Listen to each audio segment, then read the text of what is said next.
Oke, halo teman-teman. Ketemu lagi. Sore ini saya nyantai sambil ngopi di tempat favorit saya, di sebuah kafe bernama Cafe Primitive. Ya, gitu teman-teman. Mungkin yang ke Surabaya bisa mampir ya di Cafe Primitive. Tempatnya asik, ada unsur kunonya, ada unsur eh, klasik, tapi unik gitu ya. Jadi antiquity in aesthetics phenomenology ya, itu kira-kira. Saya membahas sedikit mungkin mengenai beberapa aliran ya di dalam kajian filsafat yang ada dari masa ke masa, dan beberapa nama yang cukup terkenal yang mungkin beberapa teori mereka itu mungkin bisa masuk ke dalam ruang lingkup teman-teman gitu ya, bisa kita aplikasikan dan implement di dalam keseharian kita, kira-kira begitu. Nah, kenapa akhir-akhir ini filsafat menjadi begitu menarik gitu ya? Karena di era yang challenging seperti sekarang itu filsafat menjadi primadona baru, di mana pemikiran-pemikiran filosofis itu cukup digandrungi ya oleh anak-anak muda sekarang. Mulai banyak yang minat bacanya mulai tumbuh gitu ya, membeli buku-buku filsafat, mempelajari kembali kajian-kajian klasik begitu kira-kira. Tentunya ada banyak sekali aliran dalam filsafat, tetapi aliran posmo itu yang saya kira lebih mendekati ke era kekinian ya, misalnya gitu. Nah, kalau kita melihat misalnya dalam pemikiran fenomenologi ya, gitu ya. Fenomenologi ini identik dengan beberapa nama. Kalau kita melihat misalnya Jacques Derrida ya, Jacques Derrida dengan konsep dekonstruksinya, itu dia mencoba untuk mereka kembali pecahan-pecahan nilai-nilai normatif yang dikompil sama si Jacques Derrida ini menjadi semacam nilai baru, menjadi semacam konsep normatif yang baru gitu. Bagaimana dia mendekonstruksi ulang pemikiran-pemikiran kuno untuk dijadikan pemikiran posmo, itu cukup menarik saya kira. Profesor Ellie Anderson ya dari Pomona College itu pernah menyampaikan bahwa Jacques Derrida khususnya di teori dekonstruksinya itu dijadikan disertasi banyak sekali mahasiswa di sana gitu ya. Bahkan yang jurusan non filsafat pun ketika berbicara ekonomi itu menggunakan teori dari Jacques Derrida, kemudian dari Bertrand Russell gitu ya, di secara kolektif kolegial begitu mereka mencoba mendekonstruksi kembali pemikiran-pemikiran mereka di dalam menjawab tantangan-tantangan global yang saat ini muncul gitu. Nah, Jacques Derrida mengatakan bahwa bagaimana kita melihat sebuah fenomena adalah dengan model oposan. Apa itu oposan? Dengan model terbalik. Jadi bukan linear ke depan, tetapi mencoba untuk melihat dari pola terbalik begitu ya. Ini misalnya begini. Mungkin misalnya ada sebuah fenomena alam gitu ya. Fenomena alam ini secara umum manusia akan melihat bahwa impact ya, dia akan melihat impactnya saja. Nah, tetapi kemudian setelah itu bagaimana mereka mendekonstruksi alam sadar mereka untuk menjawab dampak setelah itu. Nah, saya ambil contoh ini ya, misalnya model dekonstruksi kalau melihat kasusnya Oppenheimer misalnya, bagaimana dia itu menjadi the father of atomic bomb ya begitu ya. Ketika Jepang diserang oleh Hiroshima dan Nagasaki, Jepang melakukan dekonstruksi bahwa setelah terjadi tragedi tersebut, dia langsung melakukan pembangunan infrastruktur besar-besaran. Dia langsung melakukan stimulasi atau stimulus, memberikan banyak stimulus untuk pergerakan ekonomi secara masif gitu di Jepang, utamanya di Hiroshima dan Nagasaki. Dan sampai hari ini dua kota itu di Jepang itu justru menjadi salah satu kota yang sangat maju gitu ya. Dan ini adalah salah satu pola dekonstruksi, jadi pemikiran dekonstruksi. Bagaimana melihat peluang dari resiko yang ada, intinya semacam itu. Nah, kemudian misalnya kalau kita melihat bagaimana konsepnya Immanuel Kant ya, gitu ya, para eksistensialisme gitu ya. Immanuel Kant ini lebih menitikberatkan pada konsep keberadaan dari eksistensi manusia, eksistensi tumbuh-tumbuhan, eksistensi alam makhluk hidup dan lain sebagainya sebagai satu kesatuan alam yang saling terhubung.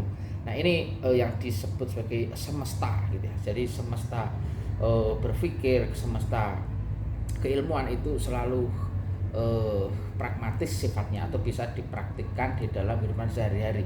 Bagaimana mereka terhubung, bagaimana mereka ini mengelola tatanan sistem dari alam semesta ini telah menjadi salah satu konsep dasar yang melandasi pemikiran eksistensialisme. Dan Immanuel Kant ini sangat-sangat kultural banget ya sebetulnya secara pemikiran. Tapi beda misalnya kalau kita melihat Niccolo Machiavelli. Niccolo Machiavelli ini tumbuh ketika terjadinya konsep monarki dalam politik.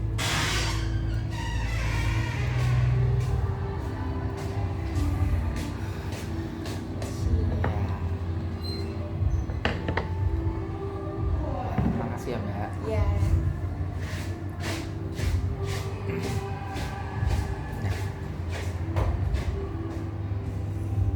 Lalu kalau lantas kita berpikir bahwa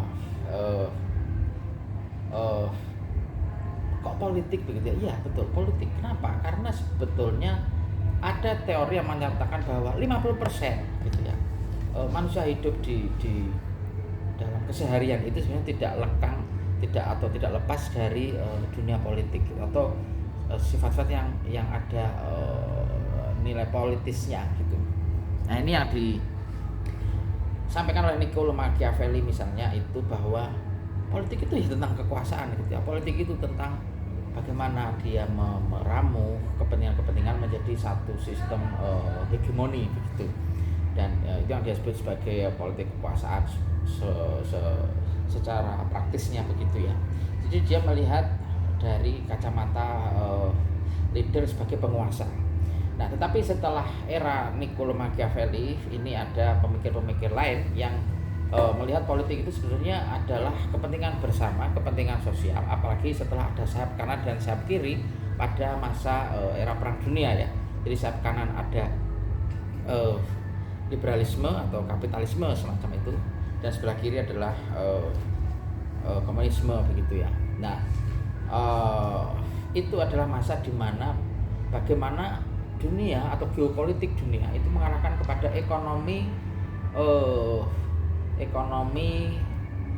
internasional gitu. Jadi hukum perdagangan internasional kemudian menjadi sangat meruncing ketika itu ya. Dan kita tahu sendiri bahwa saat ini Pan Americana sedikit goyah karena adanya perang di Rusia dan Ukraine.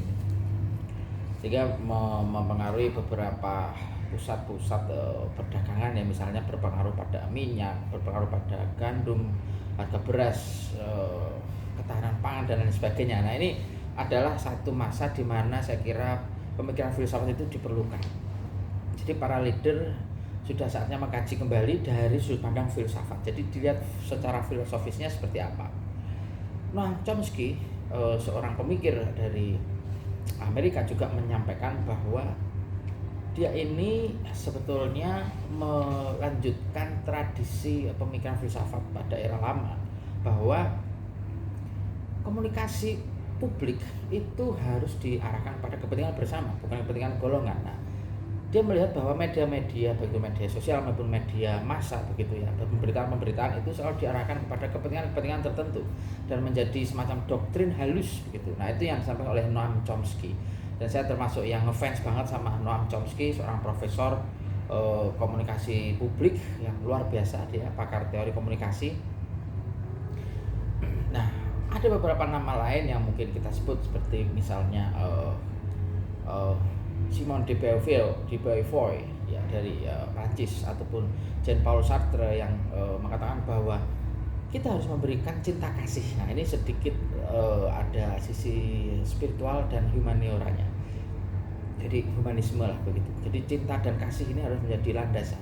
Ini tentunya cukup lekat dengan kosmologi teologis, di mana secara umum agama-agama itu mengajarkan cinta kasih dan perdamaian gitu ya. Dan ini yang diusung di dalamnya ada feminisme, di dalamnya ada peace for all gitu ya. Atau kalau kita dengar lagunya Scorpion itu, cause we are live under the same sun gitu ya. Cause we live under the same sun. Nah, tinggal di bawah matahari yang sama, maka harus ada perdamaian kan begitu ya. Misalnya kalau kita melihat tragedi di Bosnia Herzegovina ya, dulu ada perang gitu ya, bahwa kelompok-kelompok militer yang melakukan istilahnya hegemoni politik, dan terjadinya perang sipil ya seperti itu, dan itu disindir oleh sebuah band Guns N' Roses yang berjudul Civil War ya, menyindir adanya banyak sekali perang ketika itu. Nah, ini adalah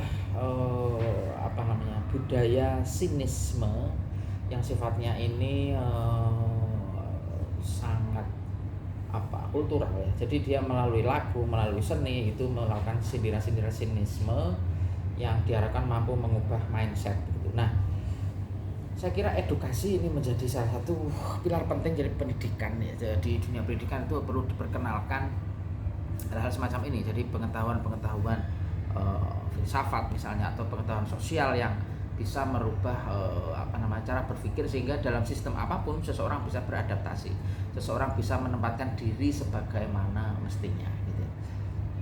Nah, di Indonesia ada Bapak Triarkara ya, itu seorang filsuf yang cukup terkenal di era perjuangan dulu, yang sekarang namanya dijadikan nama sebuah sekolah tinggi ilmu filsafat ya, STIF Triarkara. Kita cukup mengenal banyak pendekar filsafat dari sana ya, seperti Ibu Profesor Karin Supali, kemudian ada Romo Magnus, Franz Magnus Suseno, lalu ada banyak sekali pendekar-pendekar jago lah ya dari sana, atau Farudin Faiz yang sebetulnya dari UIN beliau, tapi alirannya beliau lebih ke aliran Triarkara saya kira ya. Jadi bagaimana dia melihat teori-teorinya Aristoteles, Socrates, Plato itu, beliau itu senantiasa mengambil virtue ya, mengambil philosophy of virtue-nya. Jadi mengambil nilai-nilai humanismenya, kebijaksanaannya dan lain sebagainya. Tapi berbeda misalkan kalau kita bicara mengenai Eastern philosophy yang dikembangkan ya, seperti teorinya Taoisme, Konfusianisme, lalu misalnya mungkin yang pragmatis ya seperti Hong Shui, Feng Shui, itu saya kira ini sedikit kultural dan ada aspek adat istiadatnya ya begitu. Di Indonesia tentunya ada kearifan lokal yang saya kira ini bisa masuk dalam ruang lingkup filsafat yang bisa kita pelajari juga.